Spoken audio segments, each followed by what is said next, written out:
সম্মানিত সুধীবৃন্দ, আসসালামু আলাইকুম। শুভ সকাল। আজ 31 আষাঢ় 1431 15 জুলাই 2024।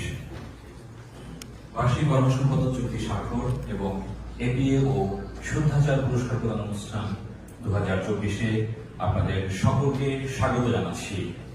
অনুষ্ঠানে প্রধান অতিথি আসন অলঙ্কৃত করেছেন গণপ্রজাতন্ত্রী বাংলাদেশ সরকারের মাননীয় প্রধানমন্ত্রী শেখ হাসিনা এমপি, মাননীয় সদস্যবৃন্দ, মাননীয় উপদেষ্টাবৃন্দ, সিনিয়র সচিব ও সচিববৃন্দ এবং ঊর্ধ্বতন কর্মকর্তাবৃন্দ। মাননীয় প্রধানমন্ত্রীর সানুগ্রহ অতিক্রমে অনুষ্ঠান শুরু করছি। গতিশীলতা আনয়ন, সেবার মান উন্নয়ন এবং